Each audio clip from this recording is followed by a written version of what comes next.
আসসালামু আলাইকুম শিক্ষার্থীরা, আশা করি সকলেই ভালো আছো। আজকে আমি তোমাদেরকে চতুর্থ শ্রেণীর বাংলাদেশ ও বিশ্ব পরিচয় বইয়ের অধ্যায় 1 আমাদের পরিবেশ ও সমাজ এই অধ্যায়ের অনুশীলনীর যে প্রশ্নগুলো দেওয়া আছে সেগুলোর উত্তর লিখে দেখাবো। তাহলে চলো দেরি না করে আমরা প্রশ্নগুলো আগে দেখে নিই। প্রশ্নগুলো কিন্তু বাংলাদেশ ও বিশ্ব পরিচয় বইয়ের প্রশ্নগুলো একদম বইয়ের পিছনে থাকে।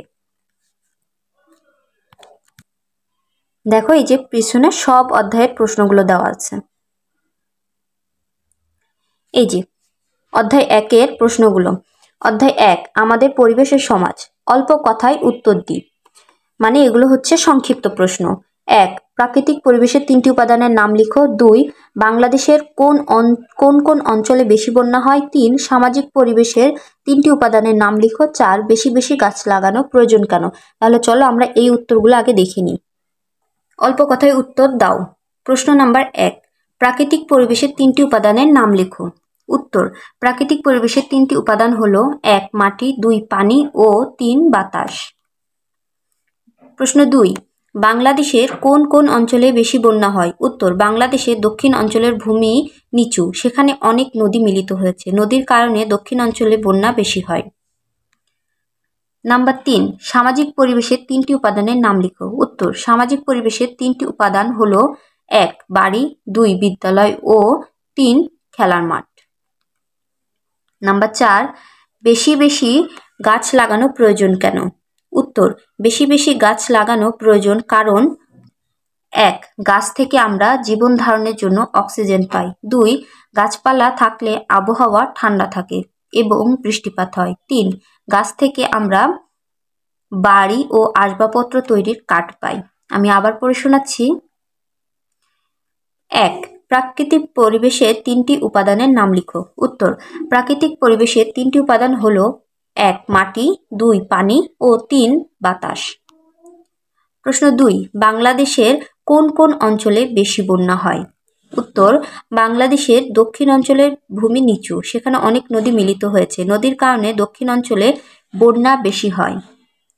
প্রশ্ন 3 সামাজিক পরিবেশের 3টি উপাদানের নাম লিখো। উত্তর, সামাজিক পরিবেশের 3টি উপাদানের নাম হলো 1 বাড়ি, 2 বিদ্যালয় ও 3 খেলার মাঠ। প্রশ্ন 4 বেশি বেশি গাছ লাগানো প্রয়োজন কেন। উত্তর, বেশি বেশি গাছ লাগানো প্রয়োজন কারণ 1 গাছ থেকে আমরা জীবন ধারণের জন্য অক্সিজেন পাই।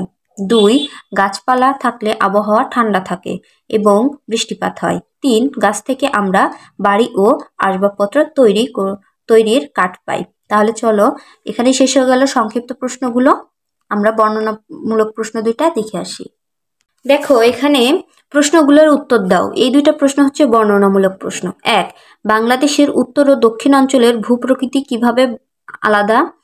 2 আমাদের সামাজিক পরিবেশ আর্দ্র জলবায়ুর প্রভাব কি। চলো প্রশ্ন 2টার উত্তর আমরা দেখে নিই। বর্ণনামূলক প্রশ্ন। প্রশ্ন 1 বাংলাদেশের উত্তর ও দক্ষিণ অঞ্চলের ভূপ্রকৃতি কিভাবে আলাদা। উত্তর, বাংলাদেশের উত্তর ও দক্ষিণ অঞ্চলের প্রাকৃতিক পরিবেশের ভিন্নতা রয়েছে। উত্তর অঞ্চলের ভূমি উঁচু, নদ নদীর সংখ্যা কম, গ্রীষ্মকালে অনেক গরম পড়ে, শীতকালে বেশ ঠান্ডা পড়ে। অন্যদিকে দক্ষিণ অঞ্চলের ভূমি নিচু, সেখানে নদ নদীর সংখ্যা বেশি, গ্রীষ্ম ও শীতকালে খুব বেশি গরম বা ঠান্ডা পড়ে না। আমি আবার পড়ে শোনাচ্ছি। প্রশ্ন 1 বাংলাদেশের উত্তর ও দক্ষিণ অঞ্চলের ভূপ্রকৃতি কিভাবে আলাদা। উত্তর, বাংলাদেশের উত্তর ও দক্ষিণ অঞ্চলের প্রাকৃতিক পরিবেশে ভিন্নতা রয়েছে। উত্তর অঞ্চলে ভূমি উঁচু, নদ নদীর সংখ্যা কম, গ্রীষ্মকালে অনেক গরম পড়ে, শীতকালে বেশ ঠান্ডা পড়ে। অন্যদিকে দক্ষিণ অঞ্চলের ভূমি নিচু, সেখানে নদ নদীর সংখ্যা বেশি, গ্রীষ্ম ও শীতকালে খুব বেশি গরম বা ঠান্ডা পড়ে না। প্রশ্ন 2 আমাদের সামাজিক পরিবেশে আর্দ্র জলবায়ুর প্রভাব কি। উত্তর, আমাদের সামাজিক পরিবেশ প্রাকৃতিক পরিবেশের উপর নির্ভরশীল। আমাদের দেশে শীত বেশি হয় বলে শীতের প্রকোপ থেকে রক্ষা পাওয়ার জন্য আমরা মোটা জামা কাপড় পরি। এ সময় আমরা ভিন্ন ধরনের খাবার খাই। আমরা এমনভাবে ঘরবাড়ি তৈরি করি যেন ঘর গরম থাকে। শুষ্ক এলাকায় গাছ ও ফসল কম জন্মে। এছাড়া যেসব এলাকায় জলাশয় ও নদ নদী বেশি, সেসব এলাকায় মাছের চাষ বেশি হয় এবং সহজেই সেচের কাজও করা যায়। আমি আবার পড়ে শোনাচ্ছি। প্রশ্ন 2, আমাদের সামাজিক পরিবেশে আর্দ্র জলবায়ুর প্রভাব কী? উত্তর, আমাদের সামাজিক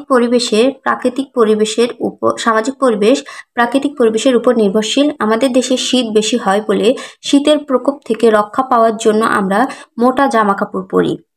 এ সময় আমরা ভিন্ন ধরনের খাবার খাই। আমরা এমনভাবে ঘর বাড়ি তৈরি করি যেন ঘর গরম থাকে।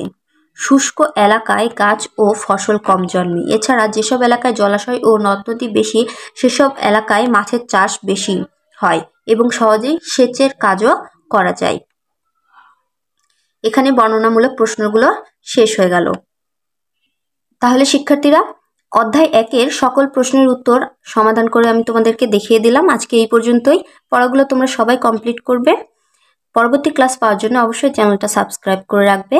আর আমার ভিডিও যদি তোমার ভালো লাগে, উপকার হয়, তাহলে অবশ্যই এই ভিডিওতে একটা লাইক, কমেন্ট এবং শেয়ার করবে। সকলেই ভালো থাকবে। ধন্যবাদ।